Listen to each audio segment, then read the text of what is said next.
Seguimos haciendo País ADN y esta semana hemos tenido una semana de balances, una semana donde hemos estado revisando qué ha pasado en distintas temáticas, y cuando uno empieza como a recordar cómo estuvo el año, un año difícil para los que trabajamos en las informaciones con mucha noticia a veces compleja de explicar, tenemos más información, por lo tanto cuesta decantar y tratar de decirle a la gente, mira, este caso, esta situación, este es el contexto, en esto pasó, y uno de esos temas es medio ambiente. El tema medioambiental hoy día es complejo, tiene un montón de aristas, no lo tratamos en la profundidad que uno quisiera, y por eso le pedimos a Estefanía González, subdirectora de campañas de Greenpeace, que viniera a contarnos un poco cuál es su balance del año en tema medioambiental. ¿Cómo estás, Estefanía? Hola, buenos días, muchas gracias. Contenta de estar acá con ustedes y sobre todo pudiendo hablar de este tema tan importante que medio que ha pasado colado entre tanta noticia este año 2023. Sí, nosotros hemos logrado abordar siempre desde el tema del cambio climático, uno logra meterse más, pero en general como hacer un balance de cómo ha estado el tema del desarrollo sostenible, por ejemplo, cuando uno dice, bueno, vamos a empezar a meter la industria en distintas partes, pero cómo trabajamos con las comunidades para salvaguardar el medio ambiente, nos quedamos cortos. Y aprovecho de preguntarte el tiro por el acuerdo del litio de ayer, me parece interesante, luego vamos haciendo el balance, Estefanía. Esta vez pareciera ser que se trabajó bien con las comunidades, pero nosotros estábamos conversando aquí en País ADN y lo hemos hablado con otros especialistas, la cantidad de biodiversidad que existe en los salares, que uno, en los glaciares también, que uno debiera resguardar y cuidar. ¿Cómo ves tú estos acuerdos y cuánto se ha considerado a los especialistas en medio ambiente en este tipo de acuerdos?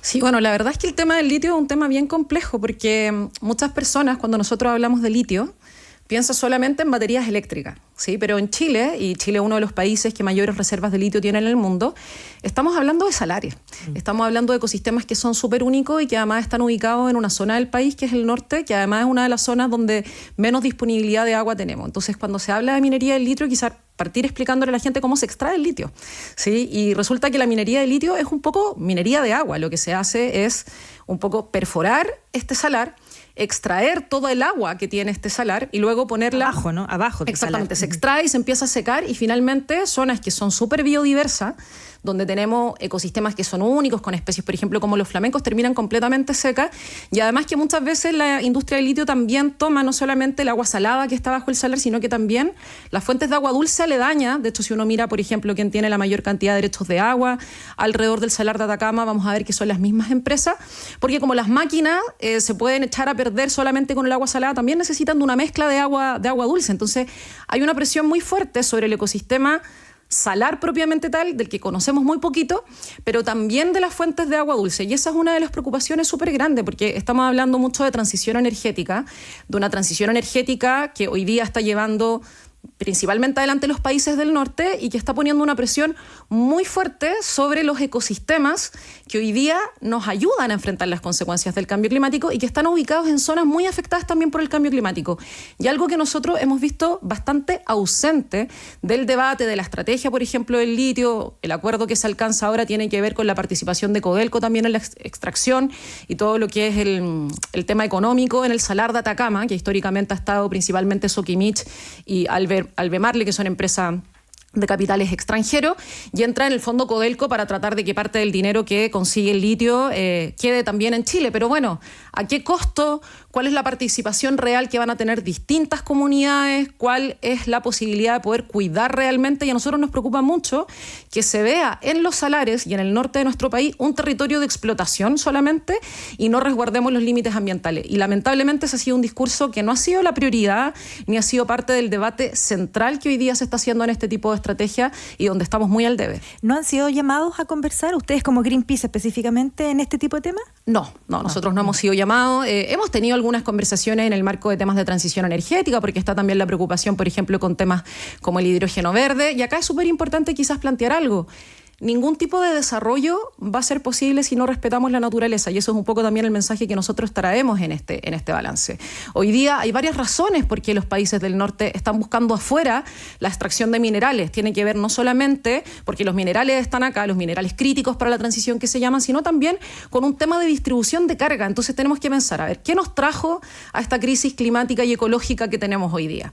¿Cierto? Nos trajo un modelo en el cual tenemos territorios que son estas zonas de sacrificio o países de sacrificio, sacrificio, donde se concentran todos los impactos ambientales para poder sostener el modelo de vida de un porcentaje de la población, que es minoritario. Entonces, vamos a repetir ese mismo modelo en el caso de las nuevas alternativas, y ahí es donde a nosotros nos preocupa mucho y no hemos visto, al menos dentro de este gobierno, que además se autodenominó como ecologista, una mirada distinta, que pueda abordar el tema de los minerales críticos, que pueda abordar el tema de la transición energética, aprendiendo de la lección. Acá no se trata de reemplazar el carbón y el petróleo por renovables o por nuevas fuentes, repitiendo los mismos patrones, ¿cierto? Porque si no, es cambiar un problema por otro y significa como chutear la pelota a 10 años más, y en 10 años más vamos a empezar a tener los mismos problemas que quizás teníamos con los fósiles, pero asociados a otra destrucción de ecosistemas, a otros problemas ambientales, y con algo crítico, que es algo que quizás atraviesa nuestro balance ambiental de este año, que tiene que ver con el agua. Hoy día el gran tema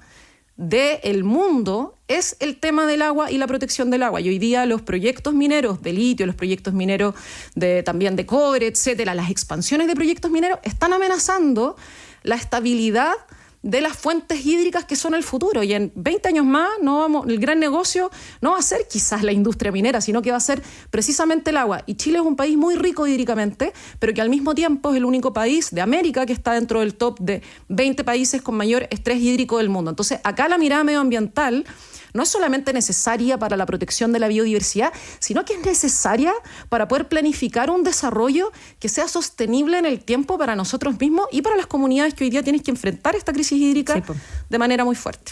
Bien, hagamos el balance, hagamos el balance del año, ¿te parece? Porque yo estábamos, uno siempre dice lo bueno, lo bonito, lo feo, no sé, pero vamos viendo a tu juicio, qué fue lo positivo de este año en tema medioambiental. Ustedes como Greenpeace, ¿qué destacan que hayamos hecho bien como país o como planeta?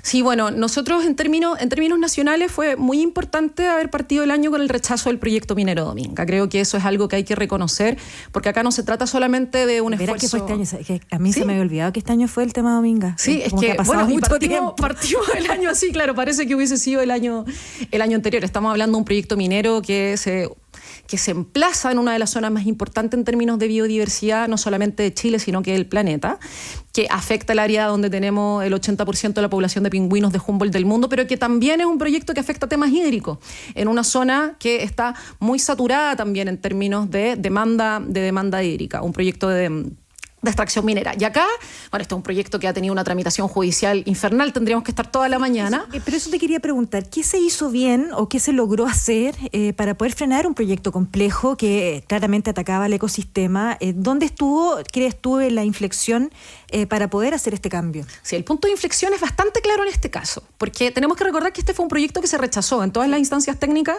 se rechazó y después hubo reveses judiciales. Y acá lo que marcó la diferencia fue la presión ciudadana. ¿Sí? Fueron las comunidades locales, la ONG, pero también la ciudadanía. Y este también es un punto importante, porque nosotros por un lado tenemos quienes participamos todos los días, quienes trabajamos en esto, quienes están en el territorio, pero por ejemplo, acá de manera histórica, más de 100.000 personas le exigieron al Servicio de Evaluación Ambiental que rechazara este proyecto con acciones judiciales a través de la plataforma nodominga.cl. Eso es algo que nunca había pasado, ¿sí? Donde personas a lo largo del país dijeron, oye, este es un tema que nos compete, es parte de nuestro patrimonio ambiental. Y es esa presión ciudadana la que finalmente logra los cambios. Y en esto desde Greenpeace nos gustaría ser súper claro, no es un gobierno que se dice ecologista, no es alguien, el ambientalista, que llega al poder o no llega al poder, es la presión ciudadana que ejerce la presión suficiente sobre los políticos para que puedan priorizar la protección del medio ambiente y con eso la protección de nosotros mismos. Entonces esa fue una muy buena noticia de este año que necesitamos que se sostenga también en el tiempo. ¿Y con qué quedamos al debe?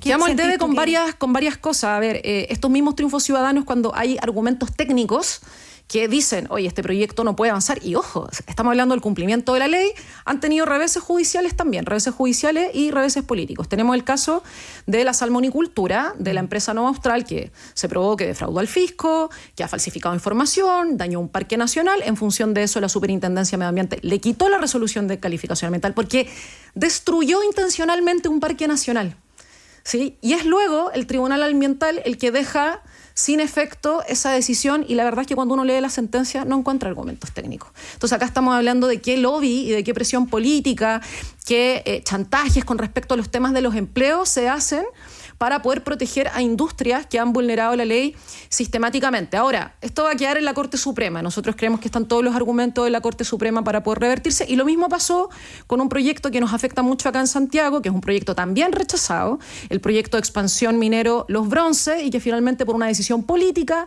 el Comité de Ministros para la Sustentabilidad de manera unánime termina aprobando un proyecto que este mismo gobierno había rechazado en las instancias técnicas.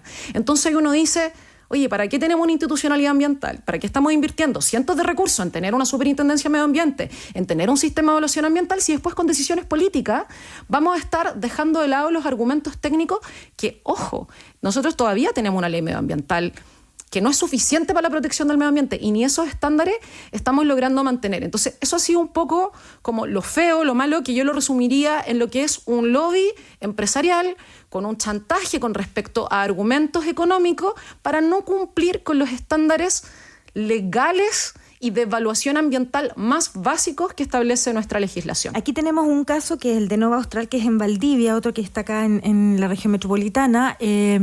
Pero en ambos casos, ¿tú sientes que faltó lo que decías en la primera, la manifestación ciudadana, la fuerza ciudadana? ¿Ustedes se sintieron como un poco solos trabajando como Greenpeace en este tipo de casos? No, acá hubo bastante presión ciudadana, mucha presión ciudadana en ambos casos. En el caso de Magallanes, acá estamos hablando de muchísimas organizaciones, muchas personas. Nosotros le fuimos a entregar hace poco a la ministra del Medio Ambiente, por ejemplo, también las más de 110.000 firmas por el tema de la salmonicultura, pidiendo un freno a la expansión. El tema es que el lobby de las empresas ha sido muy poderoso y el gobierno decidió escuchar más a las empresas que a la ciudadanía, o cierto tipo de argumentos económicos que, insistimos, acá nadie está hablando de que no queremos desarrollo para el país, sino que es entender que ese desarrollo no va a ser posible de manera sostenible a lo largo del tiempo, si es que no consideramos las variables ambientales. Y quizás acá el caso de la salmonicultura es súper clave.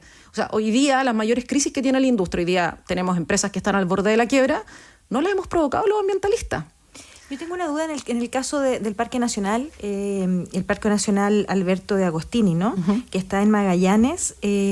¿Por qué se discute en el Tribunal Ambiental de Valdivia? Porque lo que ocurrió acá fue que la Superintendencia de Medio Ambiente, ante un procedimiento sancionatorio, es decir, la superintendencia tiene que verificar que se cumpla con la normativa ambiental. Se presentan denuncias precisamente por todo este daño y la superintendencia de Medio Ambiente decide quitarles el permiso ambiental. Esa acción, de acuerdo a nuestra legislación ambiental, se puede discutir o uno puede ir a reclamarla al Tribunal Ambiental. Y es ahí donde la empresa va al Tribunal Ambiental y dice, oye, Tribunal Ambiental de Valdivia, el que corresponde a la zona. Los tribunales no son por regiones.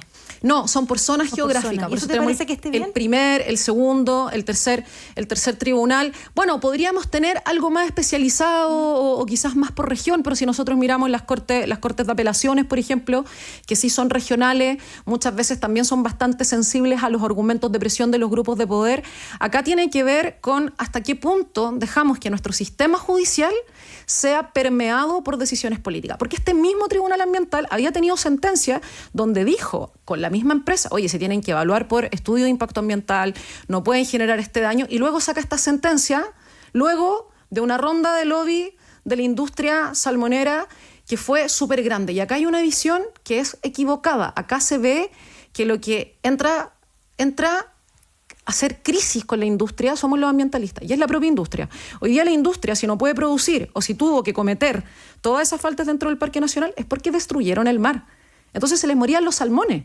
Eso los mataron ellos y tuvieron que falsificar esas cifras de mortalidad de salmones. Destruyeron tanto el fondo marino que tuvieron que taparlo con arena. Entonces acá estamos hablando de industrias que se están matando a sí mismas y que para poder continuar operando necesitan ilegalidades, y para eso hacen todo este lobby y tratan de culparnos a los ambientalistas. Entonces esto es algo con lo que este gobierno ni ningún gobierno puede ceder, y ha sido muy decepcionante como ver que un presidente como Gabriel Boric, que fue diputado por la zona, que presentó un proyecto de ley para detener la expansión de la industria, hoy esté dispuesto a decir que la industria tiene que seguir creciendo en un contexto donde el mar no da para más y a la industria se le mueren los salmones todos los días. Estamos hablando con Estefanía González, subdirectora la campaña de Greenpeace. Estefanía, quedémonos con algo esperanzador, nos queda poquitito tiempo para conversar. Tenemos que repetir esto, podríamos ir haciendo como mes a mes un balance medioambiental. Encantadísima. ¿Qué es lo esperanzador? ¿Qué te pareció que nos da luces de que hay algo que está mejorando? Bueno, la naturaleza. La naturaleza siempre... El ser humano nada. Sí, no, siempre nos trae esperanza. Y aquí quizás comentar el caso de la laguna Culeo. Ya nosotros habíamos terminado el año 2022 con esta noticia muy terrible de que la laguna Culeo había desaparecido y que era muy probable que no volviera. Y este año, gracias a las lluvias, pero también gracias a que se dejaron de intervenir algunos de los cauces más importantes de esa laguna, la laguna volvió a florecer. Yo invito a toda la gente que nos está escuchando que mire la laguna Culeo, el agua volvió a brotar. Nosotros hace muy poquito estuvimos allá y le preguntamos a la gente cómo fue, cómo apareció la laguna, se fue llenando a poquito, la laguna apareció de un día para otro y nos contaban medio que el agua brotó desde abajo, porque las lagunas son ecosistemas de humedales, entonces tienen como una napa subterránea, entonces cuando se satura el agua de esa napa subterránea, floreció y fue realmente ver florecer la laguna, ver todas las especies de aves que están llegando y muchas veces como humanos creemos que tenemos que hacer un montón de intervenciones como para ayudar al medio ambiente y lo mejor que podemos hacer es dejar al medio ambiente, la naturaleza tranquilita y la naturaleza se recupera. Ese es el mensaje de esperanza. La naturaleza se recupera. No tenemos que hacer nosotros tantas cosas, tenemos que darle espacio a la naturaleza. Entonces hoy día la laguna Culeo puede ser un lugar que nos demuestre que cuando le damos espacio a la naturaleza puede volver a brotar. Podemos evitar que todos estos daños históricos que se generaron se perpetúen en el tiempo, pero va a depender también de nosotros de darle ese espacio a la naturaleza. Y ahí tiene que ver con algo que tú mencionabas, que son la intervención de los cauces de los ríos, claramente para riego, ¿no? Para riego agrícola o para, literalmente uno podría decir que aquí se está robando el agua o se está sacando el agua de su curso natural para fines comerciales. ¿Qué podemos hacer ahí? ¿Tenemos que ser más duros con la legislación? ¿Tenemos que tener más fiscalización? Todas las anteriores. Acá lo más importante, el principal desafío de Chile, y esto es algo que también nos gustaría mencionar, porque medio que nos relajamos con el tema del agua este año, como llovió, como que se nos olvidó. A mí eso me asusta que la gente de allá, yo de repente veo, no sé, cosas pequeñas como regadíos de pastos, como seguir plantando pasto, cuando uno dice, ¿sabes qué? Vamos, no nos olvidemos que esto es un veranito de San Juan. Exactamente. ¿No? Y también pasa, que es lo que a nosotros nos preocupa mucho, es quién va a poder... Toda esta agua que cayó, maravillosa, ¿quién la va a usar? ¿La vamos a seguir usando de manera irracional? En Chile tenemos sobreotorgado los derechos de agua en promedio 3 veces. ¿O vamos a hacer una gestión adecuada para que efectivamente esta agua nos dure por el tiempo suficiente, entendiendo que esto no es algo que va a ocurrir todos los años? Entonces, acá el cambio al modelo de gestión de agua es algo fundamental. Tenemos que recordar, más allá de cómo terminaron los 2 procesos constitucionales, que acá había un anhelo de la sociedad de cambiar ciertas cosas que no estaban bien. Y una de esas grandes banderas fue precisamente el tema del agua. Entonces, hoy día los distintos sectores políticos se tienen que hacer cargo de eso y no podemos continuar como que nada hubiese pasado y necesitamos avanzar en una redistribución del agua que garantice el agua para las personas como derecho humano, pero también el agua para la naturaleza. ¿Y cuánto están haciendo ustedes o cuánto están siendo escuchados en el Congreso por este tema de la regulación de agua, Estefanía? ¿Cuánto pueden ir ustedes a conversar con los...? No, nosotros, a ver, la puerta la tenemos abierta. Ahora, esto es un mensaje muy importante. A Greenpeace no lo van a escuchar porque vaya yo con todos estos antecedentes técnicos espectaculares, que lo preparamos minutas, informes científicos, etcétera. Es gracias al poder de la gente. Acá el mensaje también a quienes nos están escuchando. Muchas veces las personas piensan que esto es un debate de los expertos o es un debate de la ONG. La verdad es que el verdadero poder está en las personas. Entonces nuestro llamado es a las personas a que se involucren, a que firmen las peticiones, a que se sumen a estas distintas causas, porque eso es lo que mueve la agenda. Hoy día, sobre todo este gobierno, tenemos un gobierno que gobierna con encuesta en mano, ¿cierto? Y muchas veces los poderes económicos, los grandes empresarios se hacen escuchar mucho más fuertes que la ciudadanía. Entonces nuestro principal desafío es hacernos escuchar, pero en conjunto con la gente y con las personas. Nosotros por eso siempre ponemos de manifiesto esto que es muy importante, de poder hacer escuchar a las personas, a la ciudadanía, y ahí es donde necesitamos a todas y todos, sobre todo porque nosotros somos una organización que es independiente política y económicamente, no recibimos fondos ni de empresas ni de gobierno, nos financiamos solamente con personas naturales, y eso es un desafío, pero también una oportunidad muy bonita de hacer llegar esa voz ciudadana, porque la política pública no va a cambiar por buenas intenciones de los políticos, va a cambiar si es que nosotros presionamos esos cambios. Mira, la gente se manifiesta y de todo. Hay gente que dice, bueno, tenemos que aprender a conciliar los dos mundos, el desarrollo económico con el medio ambiente, cosa que nos cuesta harto. Pero hay alguien que me gustaría destacar su mensaje. Dani nos dice que se queda con lo que dijiste, la naturaleza se recupera, pero hay que dejarla ser. Quedémonos con eso en este balance que hemos hecho del año. Estefanía González, subdirectora del nombre de campañas de Greenpeace, muchas gracias por venir y ven de nuevo a vernos, pues, para que vayamos haciendo los balances caso por caso. Yo creo que, por ejemplo, estos 2 casos que mencionamos, que están ahí todavía en el tribunal. Exactamente. Y que van a dar de qué hablar. Se vienen las relocalizaciones de temas salmonerarias protegidas, y que felices venimos a comentar. Para que no nos dejemos estar con los casos y le hagamos seguimiento. Perfecto. Muchísimas gracias.